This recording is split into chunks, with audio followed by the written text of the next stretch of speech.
Hi, I'm Mark Steelman, and this is I Should Write This Down, a show about teaching, learning, and whatever else I've gotten myself into recently.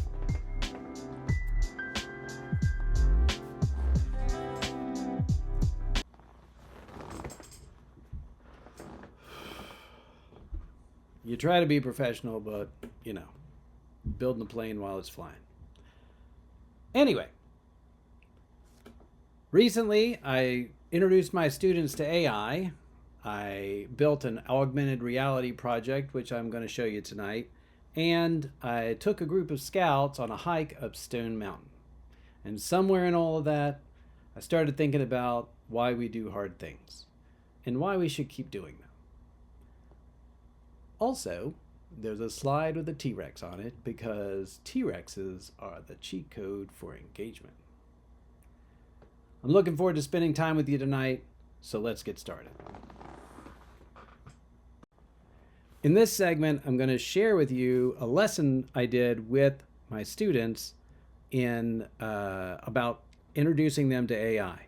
I work with middle school students, and one day I was using ChatGPT at my desk. I can't remember what I was doing. I was probably doing a lesson plan or something. And this girl came up and said, Mr. Steelman, are you using ChatGPT? As if the only reason to use ChatGPT was to cheat. And I've seen students use ChatGPT to basically avoid learning. But I thought maybe what I need to do is try to teach them how to use ChatGPT to be more productive, right? How you could use it in a way that actually is more than just Googling things. So I came up with these lessons, and I'm going to share them with you tonight. These lessons I've done with students, and I'm going to, as I go through them, I'm going to kind of tell you why I did certain things and what happened in the classroom when I did it, okay? So let me switch over to the PDF. All right. So right here, this was over 4 lessons. There was 4 lessons, and I did this probably over 5 days because some students found this to be really easy because maybe they had had a lot of experience with this, and some students had not. I have a computer lab, so but you could do it with kids that have iPads for that matter, as long as your school's not blocking ChatGPT. Now, a couple notes about this. I did this with ChatGPT. It doesn't have to be done with ChatGPT. I've used ChatGPT, and I've used Claude, and I've used Gemini. I'm most comfortable with ChatGPT just because I've used it the most. But this lesson involves making images in addition to text. And so you couldn't do it with Claude. In the spring of 2025, you can't do it with Claude. I don't know if they're going to introduce that or not. But you probably could do it with Gemini because I know that Gemini can do images. So here's what I did. The first lesson has to do with kind of like a Mad Lib. I have the students pick an animal, a color, and a household object. Okay, this is something they're not asking ChatGPT for these things. They're just making up these things. Like just pick an animal. They go a dog, a color blue, a household object. I don't know, a spoon or a bed or a couch or whatever. So then they write the prompt. Tell me a story about color, animal, and household object. And ChatGPT will say something. And so for I was using a Google Doc. And so I find it easy to put these boxes here. This is basically a table with one cell in it. And this right here is where you put your answer, right? It also just kind of sets it off. Once the student pastes it in there, you can tell where it starts and where it stops. And then comes down here, it says, roll to remix the genre. There was a digital die. This is not something I made. I just linked to one that was online, and then rolls a D6, and then these are the choices: spooky, fantasy, sci-fi, detective, western, and urban drama. Okay, and so then I tell them to rewrite the story in this style of, and then put your genre in right here, right? And then they put that story here, add a twist, do the same thing, roll to see which one to do. And I also told them, I said, if you really want to see it in one of these genres, just pick it. It's fine. But I'm just trying to show you that it can just, and first of all, it's kind of amazing how fast it writes these things. So it add a blank insert twist here to the story, and then I have them paste it here. I'm having them paste it here just to kind of show me that they did it. It's evidence that they did it. And then have ChatGPT illustrate the story and then paste it in here. Now, I also put I think I put let's see, this is simple. I need to change this because on the other ones, on the subsequent ones, I realized that my 6th graders could not make an account because you have to be 13 to make an account. In this space, just type out like what your image would be. Like you could say, make an image that shows the dog cooking pancakes, etc., whatever. And so put that in there. And then this one was key. And I told the kids, like, this is like 90% of your grade, the reflection, because like the other is just copy and paste. And one of the things that I had trouble with in this assignment was getting the kids to actually read the story. I mean, some of them read it, but again, we're dealing with a kid that could just copy, paste, copy, paste, copy, paste, copy, paste, and then turn it in. So these reflection questions are supposed to be them actually using their brain to engage with what they just did, right? I want to know, did you learn anything? So what part of the story made you laugh or surprised you? What did you learn about how prompts changed the story? And do you want to keep exploring this story, yes or no? Now, I will warn you if you do this, I did have kids try to just put these questions into ChatGPT and then paste those answers into the reflection. It's very easy to tell if a kid did that because it'll use words that kid has never used in their entire life. It tends to communicate at a college level, and it's just really obvious that they didn't write that. All you have to do is cover up one of the words and go, what does that word mean? And they go, huh. And they go, okay, then I need you to redo this in your own words so that you know what all of them mean.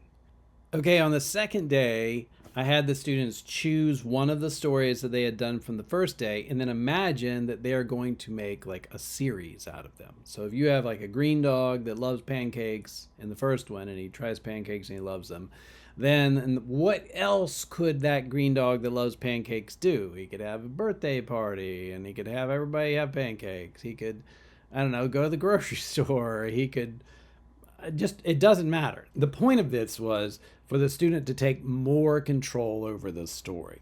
Okay.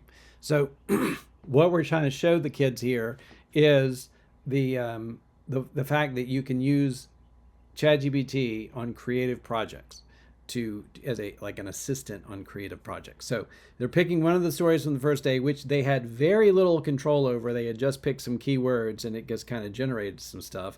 And they were picking other keywords randomly. And today we're actually going to start shaping stories. Okay. So they're going to put these 3 right here. Let's see if I can get my finger to do this right here. Right. And those are their ideas. I said, this is not something you're asking ChatGPT for. This is something that's coming out of your brain. What are other things that this character could do in this story? All right. And so we're going to write more stories. So down here, I have them make a name for the series. And then I have them put the original story here with the illustration for the original story, or the description of the illustration if they couldn't make an illustration. And then this is the second one, okay? And so they had 3 ideas above. I said, you're only going to make the story out of 2 of the ideas. So they put, and then you're going to have it make an illustration for this new story. And I want you this time to say, I want you to show, the green dog with a party hat on, whatever. Just tell it what you want. Because the first time it just said, illustrate this story. So what I'm trying to show them is the power that they have to shape this themselves, right? And so, let's see. They also wanted them to put in the prompt that they used, because I'm trying to this is a Google Doc on their Google Drive that they can go back and look at later to see how they got where they were going, right? So let's see. So this is the prompt to make the story, the news story itself. So this is the prompt for the new illustration, and this is a place to put the illustration. And then they do it again. And then there's a reflection here. One of the first things I said is have it rewrite one of your stories, because it's usually coming in between 200 and 300 words, right? And I said, have it write it shorter, because one of the things that the kids complained about is having to read so much. And so I said, well, have it write it shorter. Have it write it in 200 words, right? Because it was coming in around 270 words, something like that. That was the average story that it was generating.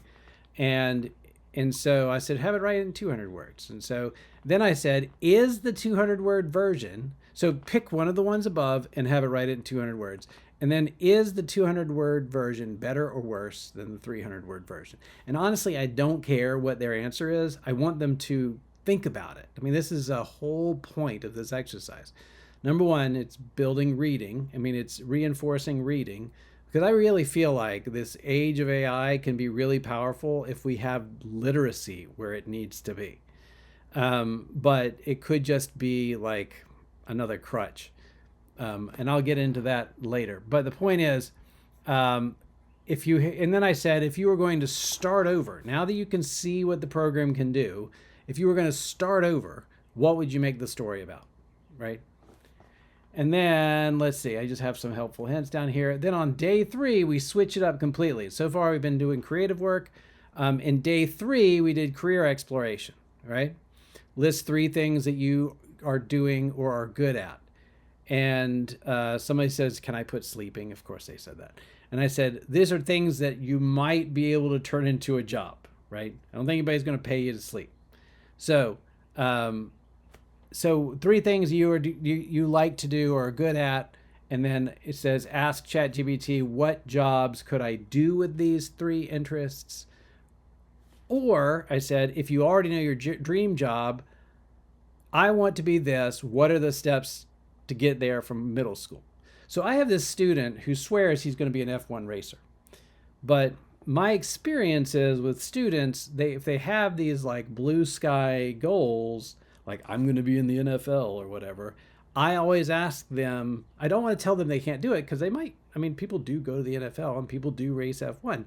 And I ask them, what are you doing to get ready for that? Because that is an extremely competitive job, right? Like, what are you doing, right?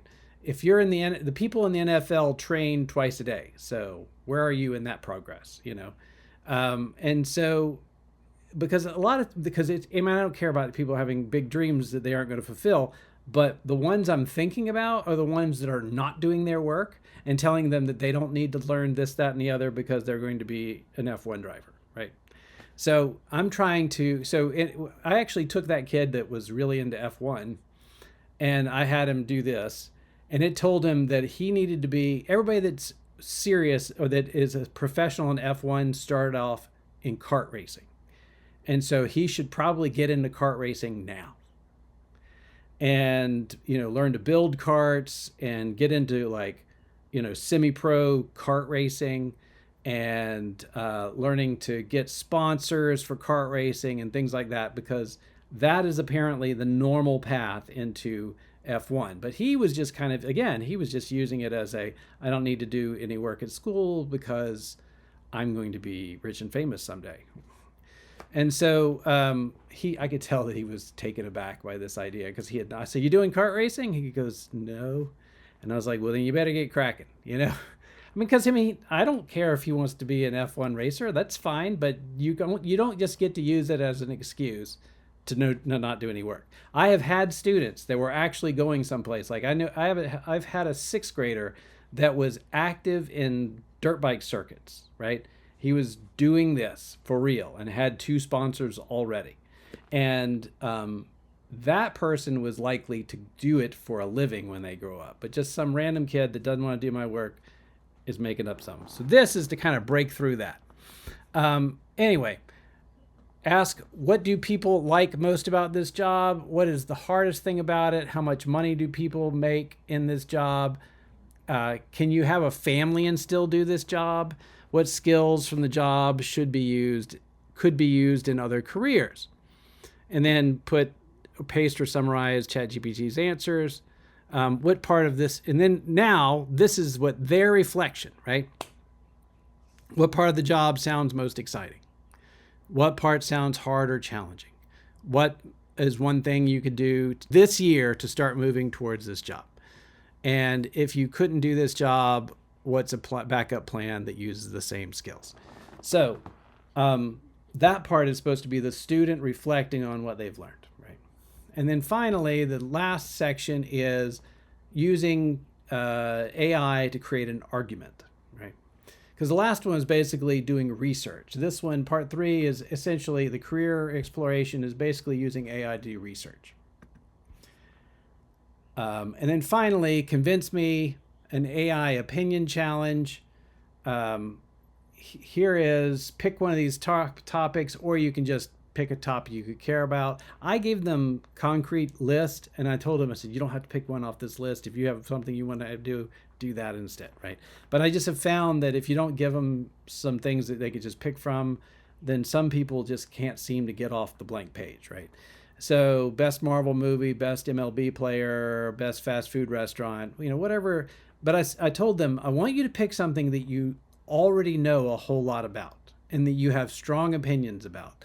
And you actually can, because what we're going to do is ask it to make an argument about this. And if you may have it make an argument who's the best president of the United States, and you just don't know much about presidents of the United States, then you're not going to know if it was a good argument or not. I want you to evaluate this as like, is this a good argument, right? So you're asking it about something that you know a lot about, okay? So what is your topic? And then ask ChatGPT to pick the best and defend their choice and defend its choice. So then you put that answer right here. And now ask about a different one. So what do you think about, and so the idea would be that maybe it would be the student's favorite was not the one that ChatGPT did, but some people said, well, ChatGPT took the one that I was going to take. And I said, just pick any other one that you think might be a viable choice. Because the point is to compare and contrast, right? So you're going to pick whatever, even if that's not your favorite, here, pick this other one. So like if it's MLB players and ChatGPT gave you the MLB player that you already think is the best, then try to think of another player that's actually pretty good and ask it what it thinks about that one, okay? And then flip it and tell ChatGPT to defend that the second one is actually arguably better than the first one, right? And it'll do something. And then the whole thing again is to reflect. Do you agree with ChatGPT's final argument? Why or why not? What do you think it missed or got wrong? And would you change your opinion after reading both sides? Circle 1, yes or no. Okay. So this is what I did. I made modifications after I did this lesson because one of the things I learned is that the kids were not learning. The kids were not reading the thing that ChatGPT was producing. So I had to start doing things, asking better reflection questions to figure out if they were actually reading it or not. And to kind of I could also just push them to read it. Like, you need to read this. That's the point of this. In my experience using ChatGPT to write various things, it's okay as far as structurally. It's a good writer. It'll use good grammar, etc., etc. But in my experience, it's a little bland. It certainly lacks my voice, and so I have to go back and edit it. Okay. And but what it's done is effectively given me a first draft, and you read this part and you go, well, nobody would say it like that, and so you just change it, right? But you're not having to start from a blank page. It's saving you a lot of time. So I was just trying to show the kids that. So that's what I did. Feel free to use it, tweak it, make it do something else. I'll have links in the description below. All right, here it goes. And as you see, as promised, the T-Rex. Anyway, this segment, I'm going to show you a project that I made in augmented reality for a class that I'm taking and I mentioned this in my previous video. I gave a description of the experience, but I'm actually going to show you a short video of the project. Okay, so this is my project that I made about this recent law that was passed in Texas, preventing junk food in to be purchased with SNAP credits. Okay, so here is what it looks like when you first fire it up. I'm gonna play it, and then I'll kind of walk you through it. This is I took my phone and I made a video of the project so that I could show it to you without having you. But I will put a link to the actual AR project down below. I will warn you that as you can see, it's taken up my whole driveway. It is not designed to be small. It is designed to be kind of like a museum installation. So let me get this started. All right, so what we have here is this girl eating chips and soda, and behind her are these suits doing something in her apartment, right? So I'm gonna walk you back here. The audio that I actually took with this was garbage, so I am having to just redo the audio. So you come back here, and on the dinner table, the only thing there is to eat is chips, and there's this mysterious suit back here, and he's got a bag of chips. So clearly the chips came from the suit. And over here in the refrigerator, there's nothing but soda in the refrigerator. It says Fizzy Pop. And there's another suit putting nothing but soda in the refrigerator. And then you see the girl, and she's watching TV, and on the TV is a girl drinking soda. And what values are shown, it says, and who paid for this message.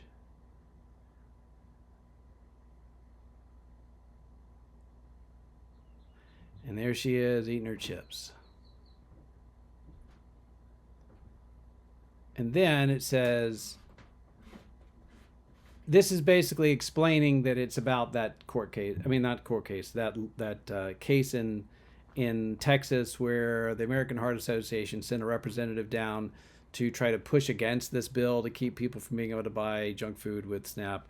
And then the backlash on the internet pushed back, and they basically went back and said, oh, we were misunderstood. We're not actually against this bill. But they had put somebody on an airplane to get down there and deal with this. So this is about media literacy and about how you can and when you click on that sign, you click on your phone, like what, and it brings up this web page, which is the story. If you look back at last week, there's more details about this, but so you click on it and it'll actually let you see the story that I used for this. And but the idea was you need to pay attention to what's going on and question things that don't seem right. Like, for example, like, why would the American Heart Association say that junk food is something that people should buy with their last dollar? So anyway, right here is the last thing. You click on that, and what it will do is, wait for it. It freezes because it takes a second to load. And it brings up this, which is key questions to ask when analyzing media experiences. And this is from NAML, and it's like the questions asked, like, who paid for this? What do they want? It's very similar to what we used to teach in about literature. Like, when you read something, who wrote this, and what is their agenda, and things like that. But now we've got all this other kind of media, and so we kind of need to expand that, and that was what the class was about. And this was my project for my final project for that class.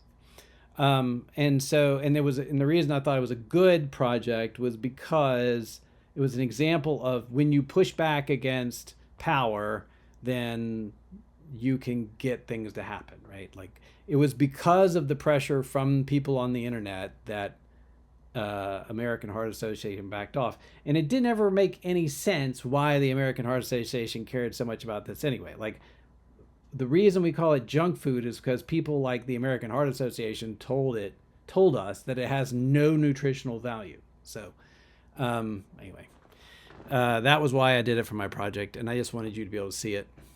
But I will have a link below that you can actually like view the project. I did it in Adobe Aero, which is one of the part of the Adobe suite. It's a free program. One of the things it does, and I got all these assets from the web. I didn't make any of them. Some of them I bought for a couple of bucks, and some of them I got for free because it was just a free asset. And you can find them online if you're trying to make something similar. Okay, so the last thing I want to talk to you about today was my recent hike at Stone Mountain State Park. I'm a scoutmaster and of a boys troop in the BSA. I guess it's now called Scouting America as of like a month ago. And anyway, we went up to Stone Mountain, and Stone Mountain looks very much like this. I mean, this is a picture from our trip. These are my scouts in the background. We had the boys troop and the girls troop hiking together. There was a loop, and the boys went around one way and the girls went around the other way, just to get them to bond together as a group instead of just, you know, it was a lot of people. We had a ton of people, so it was just going to be a better hike if you didn't have all 35 people in one loop hiking around. So well, half of us went one way and half of us went the other way. The obvious way to do that was send the girls one way and the boys the other way. So anyway, this was lunch, and this was where everybody was here. Let me back up just a little bit more, try to get you a better picture of it. I'm going to show you some of the other pictures from it. Okay, so let me turn on I'm going to show them to you from my phone. Okay.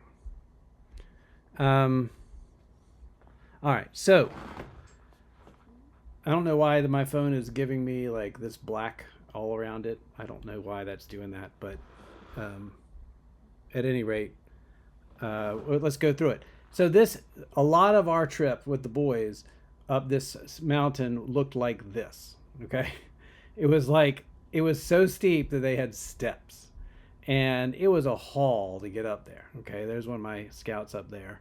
But it was really beautiful day, as you can see right there. And it was just a lot of climbing steps up this mountain. Okay. But it was really a nice trip. We went about, I think the sign says that it's about 4.3 miles to do the whole loop. And at some points it was steep enough that they had a railing. You can see that railing right there. Kind of took that picture to show the railing. But as you can see also that there are like these great vistas, right, where you can look out and see the mountains of North Carolina. And there are these that was our whole group. And I'm in that picture right, let's see if I can do this, right there. I'm that guy right there. There's a better picture of me here in a minute. That's the top of Stone Mountain. That's what that sign says right there. And let me come around here. There's me. See me right there? We have our yellow shirts that we like to wear. This was this was right at the split before the boys went one way and the girls went the other way. Let's see. There's the girls. I sent that GPS at some point. That was not the whole trip, but that was the loop. Kind of went around. This is where I was when I took the screenshot. Let me see if I can do this. The loop went around up here and then up and then back around like that. It was kind of like that. Okay. And then let's see what else. That was the lunch pictures I showed you. Here's some of the guys. There was a waterfall, and there's a big waterfall. And then there was this ranch that was up there that had been donated at some point to North Carolina Parks and Rec, that you can go, and it's like there's nothing up there. I think now, though, this is all mowed, so I presume that somewhere up there is a mower, but it is just a big open area. And anyway, what I got to thinking about, let me see if I can do this. What I got to thinking about was I had a kid that was really struggling. He was one of the younger kids, and he clearly had not had a lot of physical activity in his life. And he was really struggling, and he kept falling behind. And so I always feel like if I can just keep him in the boat, right? If I can just keep him going a little bit longer, like he will over the few years, he's like 12 years old, or maybe 13, and he will lean out and he will be good at this, but not if he quits. Do you know what I'm saying? And so I kept trying to come, I said, look, like I would tell him stuff like, all of this stuff right here, you know who gets to see it? People that walk up this mountain, right? This is why we're here, so that you can see things other people that don't do hard things don't do. So I was just thinking about how, and I was talking to my own kids the other day, and they were talking about their cousin, my nephew, was one of our scouts, and he was doing something at school that was hard, and he said was actually calling on memories of doing hard things with scouts, like hiking up a hill. We went up like 750 feet in 1 mile. That's a pretty good set of steps. And what I kind of took away from that was, so he was sitting there bragging about, this isn't hard. I've slept in a tent where I was sweating all night, and I've hiked 15 miles in a weekend, and this, that, and the other, right? But he was drawing on that when he was doing something academic that was hard, right? And I feel like that is a real asset. And I think that's something that the scouts do for these kids, is that, and then there are other ways that you can improve yourself, like, I don't know, Future Farmers of America and whatnot, but this is the one that I do. And so I've got something to say about it. And so what these kids, by doing these hard things, by going out there, and there is a certain like beauty to all of it, as you can see in the pictures, but it is pretty tough climb, and some of them really struggle. But I was like, look, every day you'll be like looking back on this and saying, this is nothing. I've done something harder than this, right? And you'll be able to look back on this trip that you feel like you are fixing to die, and be able to draw on this because you did it. Because he was kind of wanting to go back to the car and stuff like that, when I was like, we're not doing that. You'll be all right. We let him stop a lot, but I was just trying to get him over the mountain, and he made it the whole way, and I was extremely proud of him. But I think that we really need kids to go do hard things so that they can develop, I think we call it grit these days, but it's really just the idea that you can believe that I've done some hard things, I can do other hard things. But it needs to be something that's not too hard. You don't want to create an obstacle that they just can't do, but you kind of just want to stretch the rubber band. You know what I mean? You want to be able to pull them as much as you dare. And going on a 5-mile hike on a beautiful day is, I think, a good choice. Okay, so what did we learn today? I learned that in the world of AI, we're going to have to change the way we teach. I think the fundamentals are still the fundamentals, but we're going to have to change the way we teach them, and we can't just stick our heads in the sand and wait for it to go away. This is the way the train's going, and we need to get on it. I learned that I can do hard things.